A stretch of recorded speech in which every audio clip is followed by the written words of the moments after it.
बड़ी हो खर्चा उतना नहीं हो कमैया गे छोड़ी गे अगे कितना में हो न तो से आबो रुपैया गे छोड़ी बड़ी हो खर्चा उतना नहीं हो कमैया गे छोड़ी अगे साचे साचे बताओ खर्चा करो ही पगली कैसे कैसे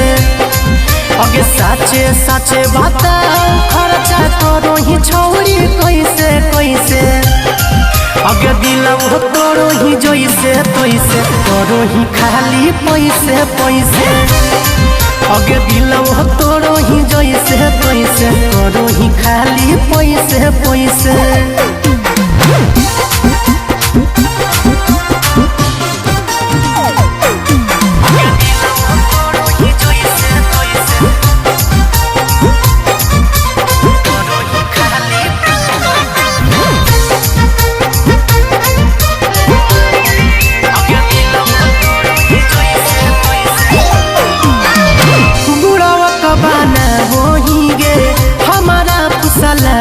बोलो ही जब तोरा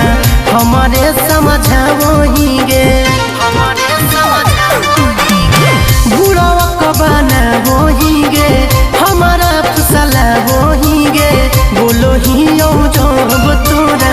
हमारे समझा वही गे लागो हो डाउट तोरा पछौरी बोलो ही बतिया ऐसे वैसे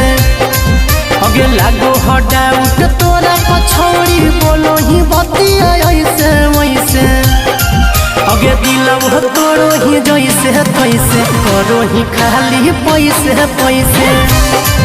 अगे दिलवा तोरो ही जैसे तैसे करो ही खाली पैसे पैसे